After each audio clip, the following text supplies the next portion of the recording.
Hello and welcome to another edition of the SportsHeads. You have joined the Hurry Up NBA special. We are so excited about this one. We've been waiting for the NBA to come back for a long time. Obviously, we're a show that covers all American sports, so we'll get into that. I'm joined by my friends, my pals, my amigos, Daniel Falui, Sam Morgan, and Chris Braithwaite. How are you guys? Doing well, Dre. Doing well. Doing well. Good. Oh, good. Yeah, he's you wouldn't know it, but Chris is obviously still in sunny Miami, but he's actually been stuck indoors because they're all not allowed to go out again. So we have one of the long-term special guests of the show, one of the original crew, Nick Jeltner. How are you? Good, Andre. Good to see you. How's things?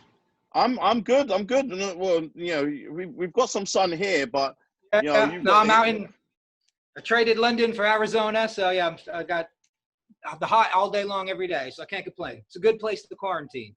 I'll tell you what. That sun is shining real bright, almost as bright as Daniel's lovely smile. You need to stop, mate. You need to stop. We all want to get to the bottom of mate, it's just the light. Smile. It's just the way the window and the light is reflecting onto the teeth. You need to just relax, mate. We suspect he's quarantining after going to Turkey, but mate, I didn't go to Turkey. Istanbul special. Let's get back into that. It's jealousy, guys. Later. Jealousy.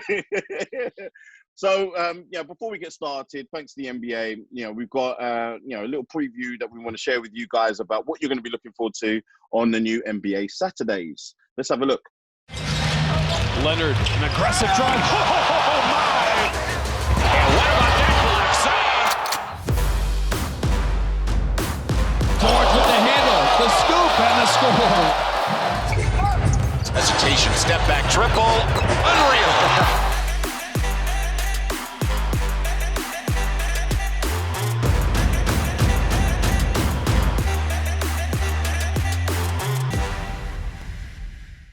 Cool. I'm hyped already just from seeing that video. I don't know about you guys. I'm ready to go.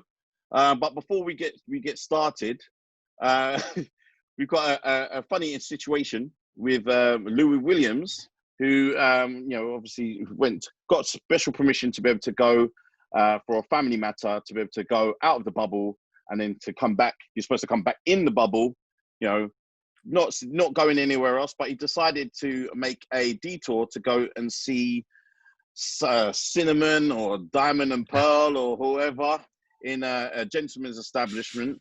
Here, his rep got blown up by who's the rapper? Anyway, there's a rapper who basically blew him up by putting it on social media. He denied that he was actually there. Said it was an old picture. Clearly it wasn't because you had the mask on. Blown up completely. Chris, this is everyone's calling for his head, saying he's being selfish. Now I'm going to come to you for being our resident frequent visitor of these establishments. Celebrity DJ and I frequent Atlanta, and I've been to Magic City 1 or 2 times. Whatever we need to tell our wives is not a problem. So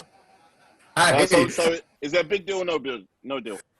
Is it a big deal or no big deal? I think it depends on how you look at it. If you're looking at it from the NBA standpoint and you're looking at it from a responsible standpoint, big deal. Everyone's looking at the NBA as an establishment that's supposed to get this bubble under wraps from all the leagues. I mean, everyone's looking at them, and then these things are sore eye on the NBA, like leaving because we permitted you to go to see your family, kind of like what they did with Zion, but you went ahead and broke the rules. Now, I would say this now.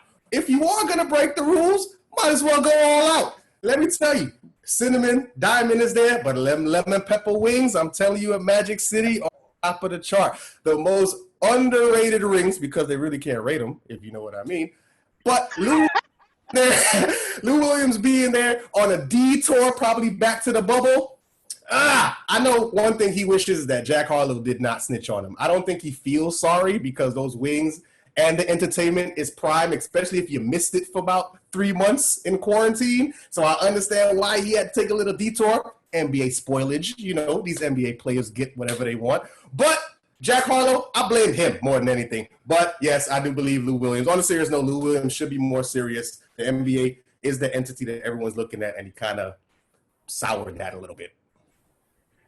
So do you feel that there's been an overreaction? Just quickly, I think, well, in the culture that we're in today, cancel culture, you're not listening. Thing is so big, and we also have nothing to do. We're on quarantine. That it is a big story, or is a story of the day. But once he gets back in, he balls out. Lou Williams does what he does. We'll probably give him a nickname, but we'll move on. Sam, what's your view on this? I don't think it's been blown up enough, to be honest. I think they've been put in a bubble for a reason. I think they've been put in a bubble for health reasons. There's people there that in other sports, obviously, dropping out and opting out for those reasons. And now they've put themselves in Disneyland to gone to the extremes. And he's taken advantage of something that not everyone's had the opportunity to do. And that is actually going to see a loved one during these times. And he's gone and done that. I still don't quite get, even if he has, after doing that, if he was hungry, I don't care how good the wings are, why a strip club? There's so many other great food places. I never understood it. But I would say if he was, that's what he actually went in for. I think it's a lie. And as I said, it's not the wings he went in for. It's probably some fires. That's probably actually what he went for. Some 2 juicy fires. But apparently it's his favourite establishment. So he actually legitimately, apparently, is supposed to be his favourite establishment to eat at, and the food is supposed to be really well renowned. Shannon Sharp and other players have actually said, you know what, like legit, the food is that good. But so do you feel that like he's maybe he's getting a bit of a raw deal? I mean, he's a multi-millionaire. Like, you can go and get these wings another time. Like, it's not going anywhere. And even if it was going to go out of business, drop the bank checks and get them going again. But he probably went in there with a few ones to pay off those wings. But I don't think anything is wrong with being hard done by, should we say? Dan, You are yet to be able to visit some of these establishments in the States as yet, but being a novice, what's your take on this? See, I think it's on a good day, would you criticize him for what he did? No. And I think the actual action itself, I'm careful not to criticize him too much, but also at the same time, you're a professional athlete, you have a responsibility as a professional to be a professional. If the situation warrants that you need to be in a bubble, stay in a bubble and be committed to that. So I think it just speaks volume of his professionalism rather than the actual individual.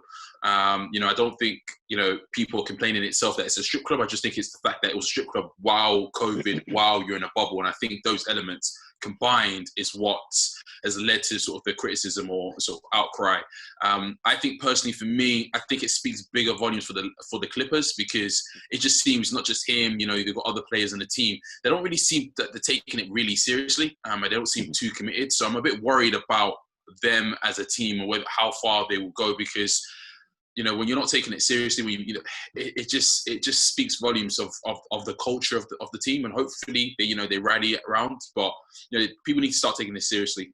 It's not going anywhere, so the sooner you start to take it a bit more seriously, the better. And you just don't want to put people in that situation in the NBA in a bubble.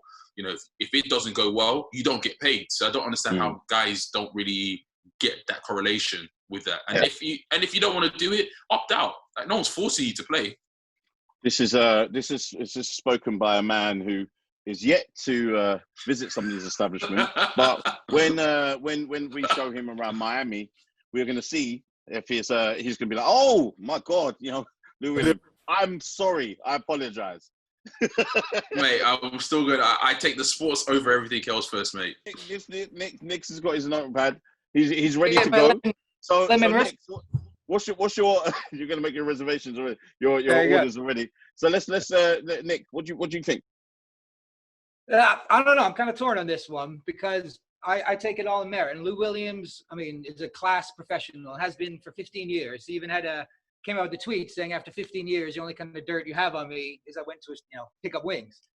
So, but they are in a bubble, and the whole world is watching. And the NBA has gone to great lengths to make everyone safe. And, you know, you got to you can't stand 6 feet of everyone, blah, blah, blah. But he did get permission to leave. And I think once you're allowed to leave, they can't tell him where he can and can't go to, you know, get food. Had he gone into a grocery store and got a picture taken, that's just as, you know, dangerous as a strip club, I think. So, I don't know. If he wants the wings, get the wings. But I've been to Atlanta, and the barbecue's amazing. So I want to check out this place. If the wings are that good, get onto something. So, if anything, I think that Lou Williams has actually put more of a highlight on some of these establishments, especially that one in particular. So I think there's going to be a long list of people. You know, what's the take in it over there? Obviously, because it's so wild over there. Obviously, with the COVID, 19 situation. So what's your take in Arizona?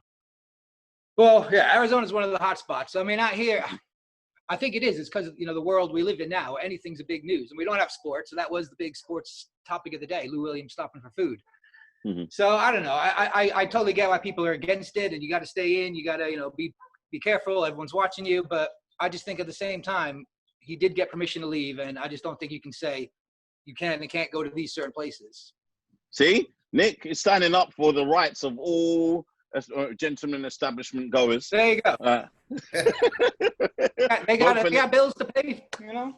He's helping the economy, as some people are saying. You know, let's go on to baseball now.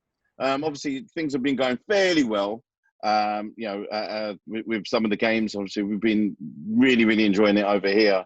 But you know, during the Marlins and the Nationals game, it had to be cancelled, postponed, because there's been a few cases of COVID-19 in the Marlins camp. Since then, obviously, they had to cancel another Yankees game as well, just to make sure. But genuinely, some people are on side of, you know, should be cancelled, you know, forget about the season, or maybe they should try to make it into a tournament, making it with a bubble. Nick, I'm going to come back to you. What was your view on the whole, you know, incident with baseball at the moment? Well, this one I think is a mess. I just don't see how they're going to finish the whole season. Like, go back to the NBA, these guys are doing it the right way. They were saying it's probably the safest place on earth right now with the COVID. Right. All the they got. So without having a bubble and guys traveling, you know, I think it was inevitable to happen. But it's only been a week, and now we've got, as you said, so you got not only the Yankees, Nationals, Phillies, Orioles, and the Marlins have all been affected by this. So, and the baseball they wanted to do 60 games in 66 days, which doesn't leave much room for, wiggle room here. And, you know, they're already going to lose 5 days out of it for one team. So I don't know. I just think it's a mess. And say this happened to the Yankees or something. If it was a bigger team, you know, bigger players, I think it would have been paused already. So I don't know. I think all the eyes of the world, they want to get it played. But at some point, you know, safety comes first.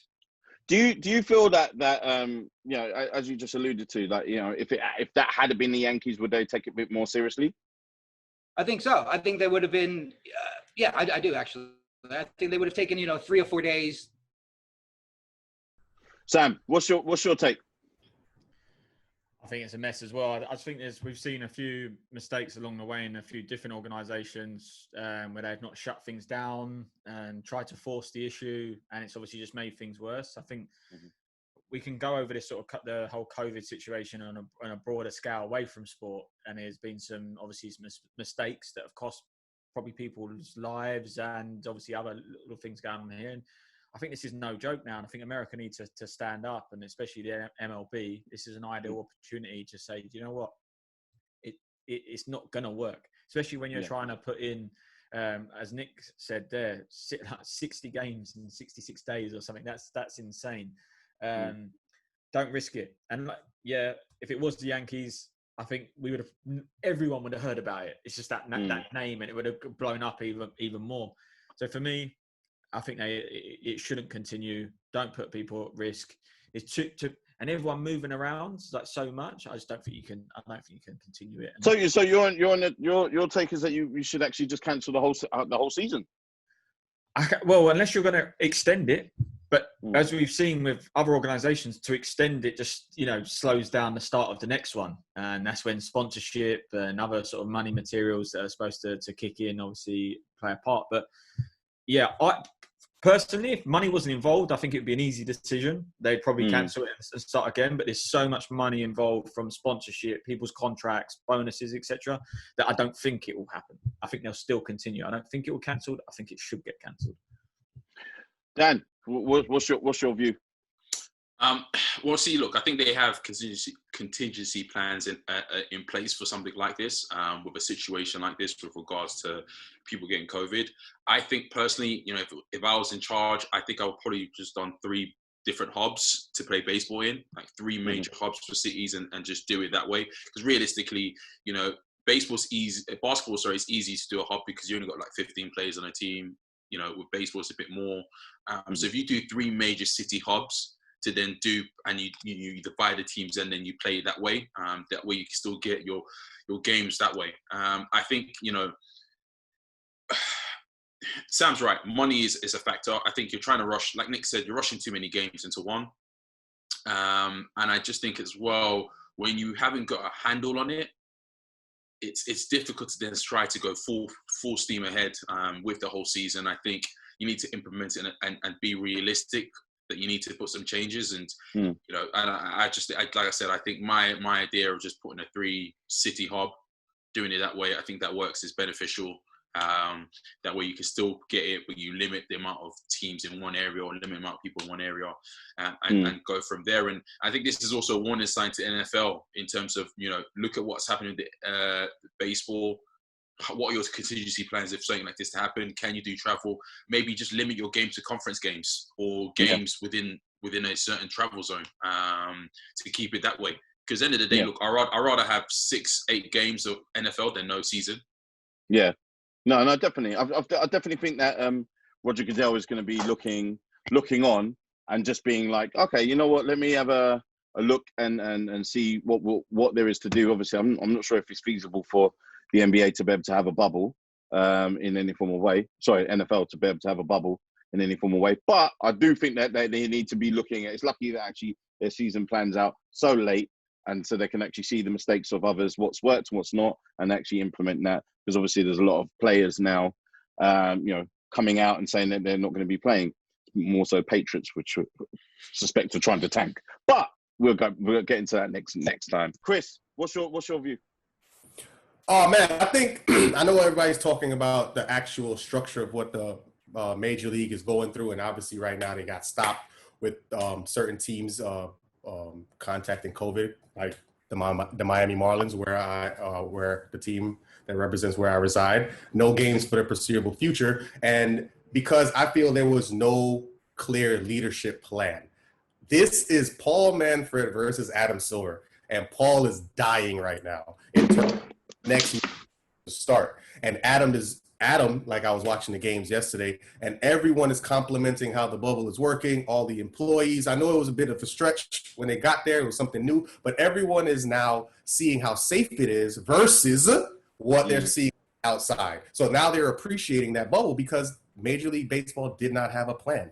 They were like, you guys can do whatever you want. We trust you. They didn't ask their players to strictly quarantine in place, even in the cities. I do agree with Dan that they should have hubs. They should have had hubs, maybe in the cities where they're only domes or whatever the case may be. They can have 3 cities depending on the landscape. But like Dan said, the NFL is watching because the NFL seems to not really have a plan in place, and they have more players and more responsibilities and so on and so forth. So this is going to be very interesting coming up in the fall, what these other teams would do, because we see what does work. I know the NBA has some different elements in terms of less people, less players, but still the overall idea, I'm sure they can structure for them. But I do feel that the Major League Baseball will ultimately end up canceling their season due to the lack of leadership.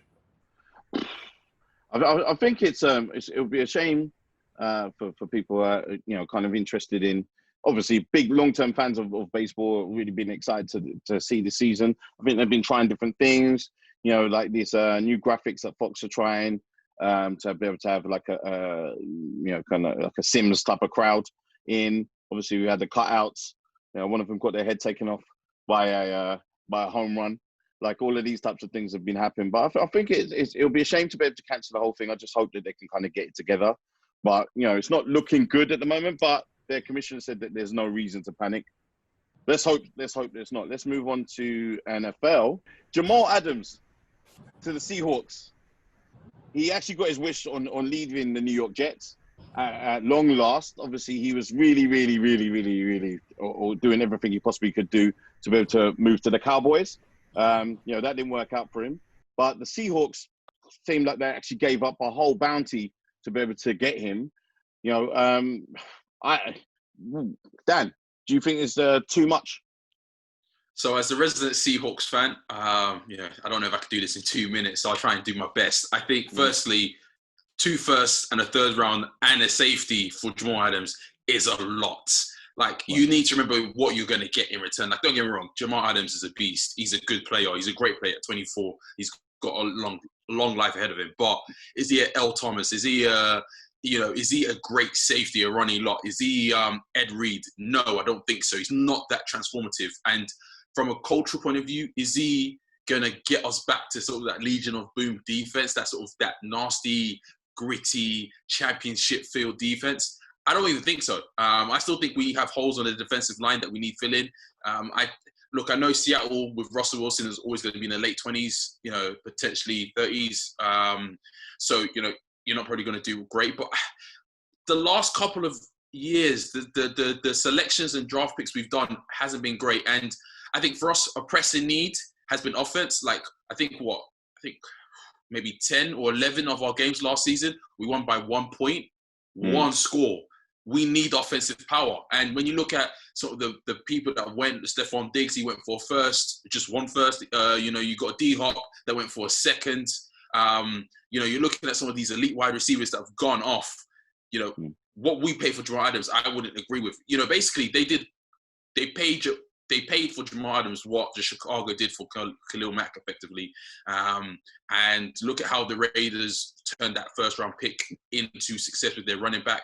So I personally think Seattle have made a mistake. I think culturally he doesn't fit as well. I don't really like when athletes try to push for a move, particularly when he's got 2 years on a contract as well. And if you are going to push, at least do it with a bit more class than just call out your manager like that. And then, you know, he's criticizing Seattle for the plane flight as well. I mean, it's just a lot of things. Like, I just don't think he is right for our team. And I think what we should have gone for is a receiver and then move into D-line. But we'll see. Sam, get in there. What's your take on it? Seattle ranked 22nd worst defense, should we say, last year. I think Seattle, for me, are in a rebuild stage now. I think they got to look at. I know you got Russell Wilson. You probably want to take advantage of that. I know you got Metcalf there. Obviously, he's going to probably go on and do some great things. But why not take a young NFL player at this stage? Yes, I agree with you though. It's expensive. Although the Jets are probably like, oh, we've got these picks. What do we pick? What are we going to go for? Because I think we've had discussions before where the Jets don't pick or don't draft very well. So probably be wasted in the long run.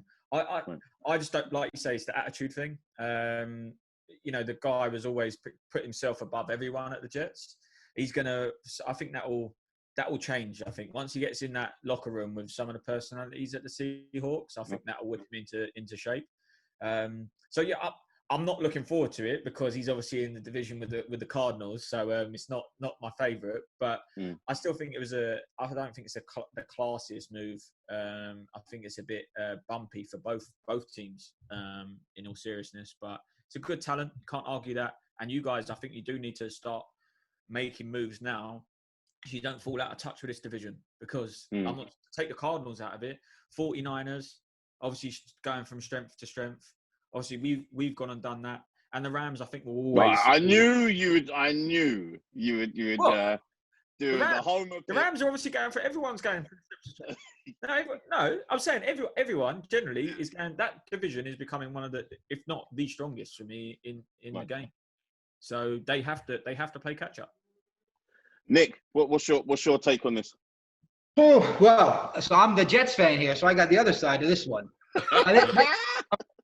I'm really torn on this one. I love Jamal Adams. I have since day one. I mean, the guy is. I think you guys are getting a hell of a player.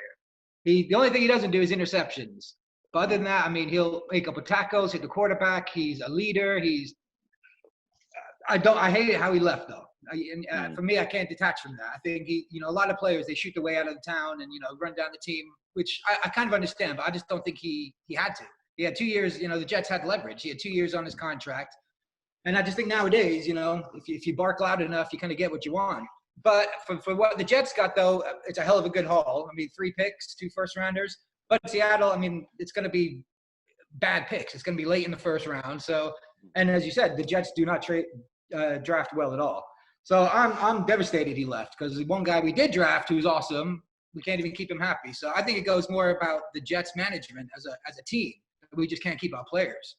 So I'm now deciding to be a silent Seattle fan because I love the guy and I think he's going to help you. And I think it is Legion of Boom back. I really do. I think it's quite interesting, as Dan mentioned already, the personality clash. Because obviously, if you're joining a new team and you're tweeting about, there's a difference between you complaining personally about actually, you having 8 a.m. or 9 a.m. wake up or 9 a.m. flight or something like that.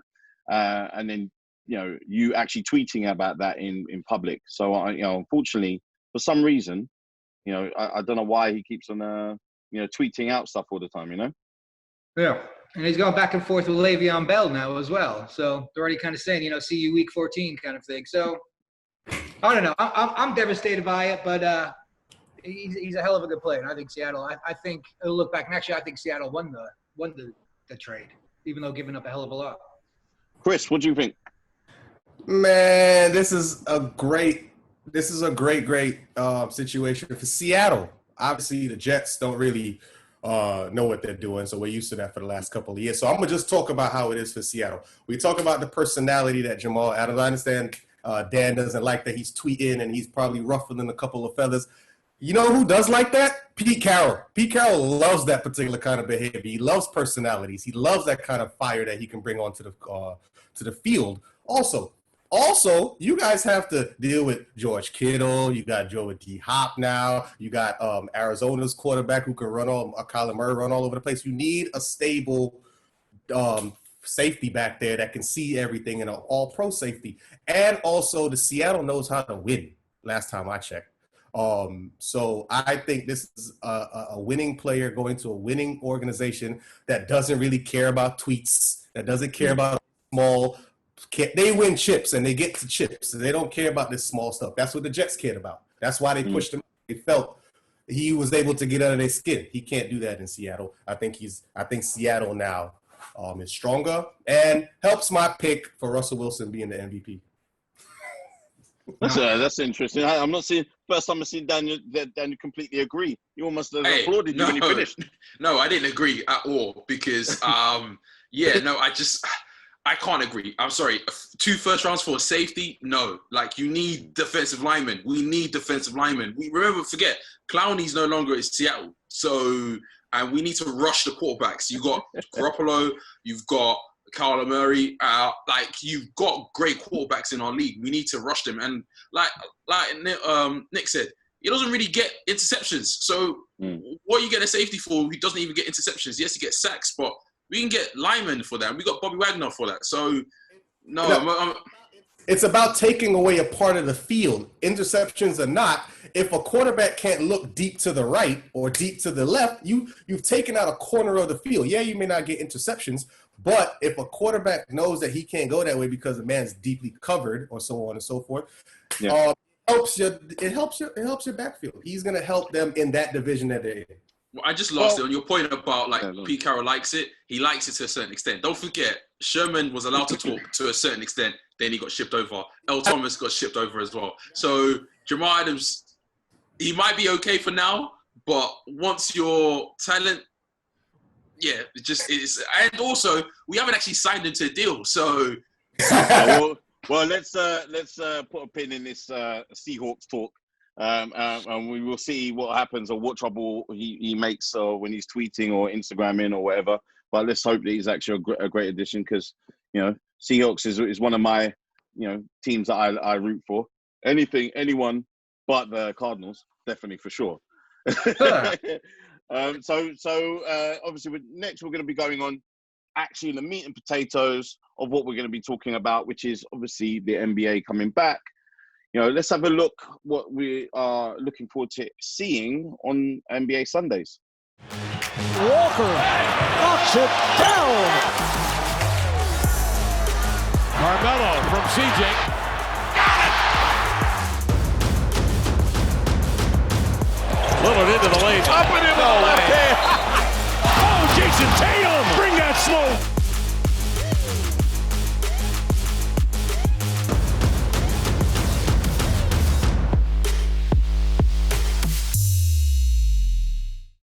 Okay, let's get to it.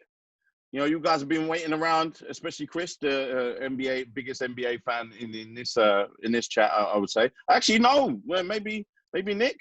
Nick's there. Despite him being a Knicks fan, he's definitely a big basketball fan. So let's start looking at these games. So we'll start off by you guys predicting who's going to win out of. We'll start off with the Lakers and Clippers, and just say why in the short space of time that we normally give you. Let's do it. So let's start off with Dan. Let's go. So I'll say the Lakers. I just think their team is a bit more dedicated. They seem a bit more on it. LeBron's definitely on it.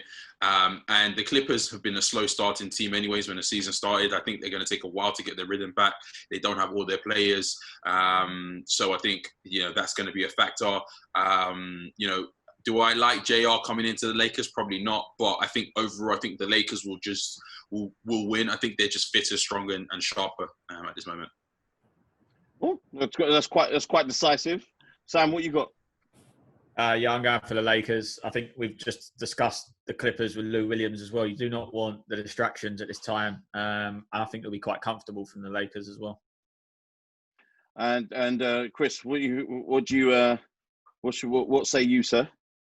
I'm gonna go opposite. I'm gonna go with the Clippers. I think they know that to get over the hump to start, they have to beat the Lakers to get this restart started well for them mentally, especially with the Lou Williams thing to get over that hump. I think Kawhi and PG-13 are gonna come out strong, and their defense will be, and they actually are deeper than the Lakers.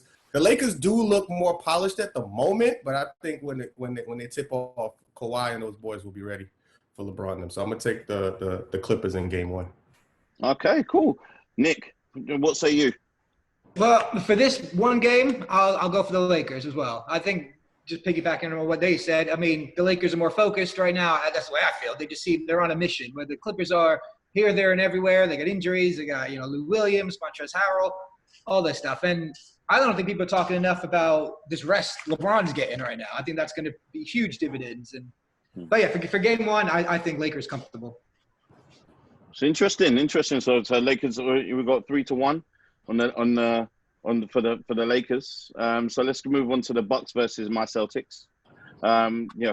We'll start off with Nick. What's your view on that? For this one, I'm going to go Bucks. Pretty much almost the same reason. I think they're a group that's focused. They're number one in the East. They have a clear goal in sight, and it is game one. So I mean, I think it's going to be ugly basketball all around for the first game. But for this one, I'll go with the Bucks just because of Giannis. I don't see anyone really stopping him. But I do like clearly, Nick will never come back on the show again. Sam, what you got? I'm going with the Bucks as well. I think they'll just overpower the Celtics. And to be honest, let's be honest, you got all that Celtics gear on. There was no way I was going to choose Celtics. This never happened. And no, Giannis he's a beast. And I think he's another one. But Nick, emulating what you said about LeBron, just giving these big guys rest. It's going to come. I think it's going to overpower a lot of these games, and they're going to have something to prove, I think. It's a great opportunity for all teams to actually potentially get a championship out of this as well. So, I think they'll start fast, and the Celtics will be brushed aside. Chris, what you got? I'm hearing all this rest talk, man. Like, no, athleticism wins, man. That's all. That's what wins, especially now. Rest. When that dude flies by you, you can have all the rest you want. The Celtics, I feel, with this one game will probably come out on top because the depth they have. The Bucks have a bit of a problem with them in the regular season, and they're long, and they give the Bucks a bit of a problem. I think it will be close, but I do think the Celtics are a bit deeper than the Bucks, at least for game one. In a 7-game series, it might be a little different, but for this one game, I'm gonna take the C's. I'll take all the support that we can get. You're gonna make it 2-2, Dan? Unfortunately not. No, I think, you know, if it was in the regular season, then potentially they might have a shout. But I think personally, you know, coming in, restart, I think the Bucks just will start off stronger. I think they'll be the team to start off strongest out of all the teams in the NBA, personally. So I think for me, you know, and Giannis is just a beast. He's the MVP of the league at the moment right now. So I think he should be MVP elect, I should say. So for me, I think that, you know, they've got Giannis, the best player in the East. I think they will win. I think they'll win by on the edge, but I think they'll win. Interesting. You know, I completely disagree with all of you, but we'll keep it moving. Right, so let's move on to the Raptors versus Lakers. You know, start off with Sam. Who have you got for that? Why are you even coming to me? I'm going to say anything more than the Raptors. And just a reminder that everyone, we are still champions, by the way. I just want to like front that one out as well. But yeah, no, do you know what? I will obviously go with the Raptors, but I actually don't think we'll be that successful on the restart. In general, I don't have any optimism past the fact that I'm a fan. At this point, listen, I think we're a good side. I think obviously we lost Kawhi, but yeah, this season is still obviously ticking along and doing all right. But I think the Lakers will, as we've established, got a mission that they're on, and I think they're going to go on a quick start.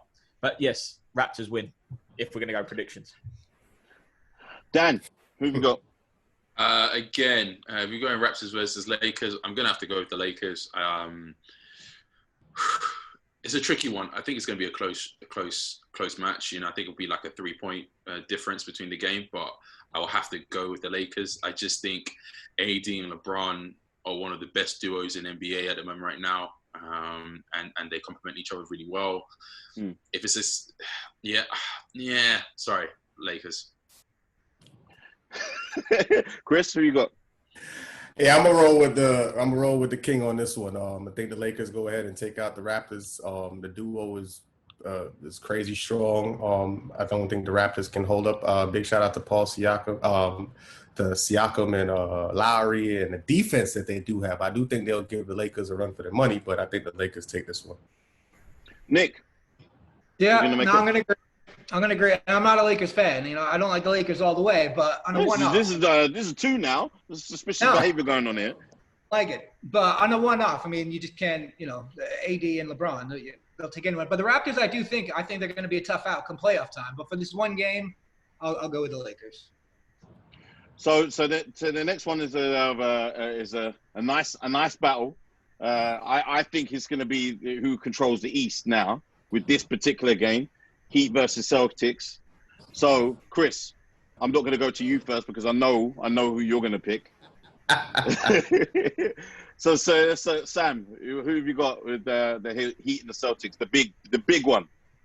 Yeah. So this little fish battle that's going to take place, I'll go with the Celtics on this one, and that hurts. I think a little bit of me just died actually saying that. Yeah. Sorry, Chris. I really did want to do it, but I need to get one prediction right, and I think it will be this one.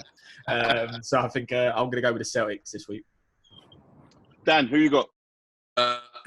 Look, I think the Heat with Jimmy Butler. Jimmy Butler's been a great signing for the Heat this season. I think he's done really well. He's played really well. I just think defensively, the Celtics are better. They match up better defensively to the Heat, and I think overall, you know, I like I like Jason Tatum, and I think he's going to do really well. And I think just overall, I have the Celtics in this one. I think, you know, they are probably, I know the table doesn't speak for it, but I think they're the second best team in the East, and I think that's going to show in that game. Nick, who you got? I've agreed with Sam the whole time, the whole show. I hate doing that, but yeah, no, I think the Celtics. I like the Heat. Again, I think they're kind of going to be a good playoff team. And I'm looking forward to that. You know, we didn't get to see much with Iguodala before the whole shutdown happened. So I'm looking forward to the Heat a lot. They intrigue me. But on this one, I'm going to go with the Boston. Oh, see, so you got Chris, you're gonna have to rep your city because you know it looks like the Celtics are coming to smack. Let's go. I gotta rep my side, my city, man. I feel that the Miami Heat are gonna obviously come out victorious on this one. I do feel that we might start off the restart a little slow. We just got Bam back, and we just got Nunn back off of their COVID cases. And so I saw the game the other night, and we didn't look too together. Our defense didn't catch a rhythm because, like, we're trying to implement our all-star. But by the time we get to the Celtics and by the time we get to the Celtics, I think Bam and B ready will be informed. The bench is deep. We can shoot from three. We have an all-star that can possibly shut down Jason Tatum. I'm going to roll with the Heat and their resurgence to get back to the top of the East. And their fight. I believe in Eric Spoelstra and the team that we put together. Iguodala coming off the bench. There's so much versatile defensive plays that we can do. I'm going to look forward to the Heat being strong in this one. So, so it's a complete homer pick with no form of. I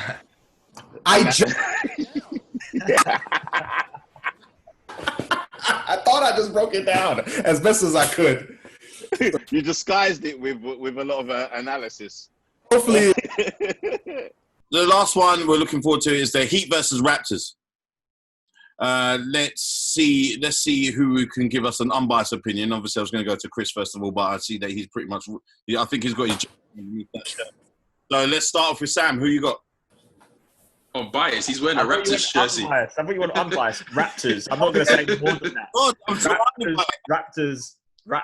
Can I take up 2 minutes and say Raptors? Yeah, don't need to come to me. Raptors all day, and that will be easy pickings. It'll be like Jurassic Park. Yeah. Dan, who you got? I'm gonna base the prediction based on sort of on the season, the regular season, and the Heats have had the Raptors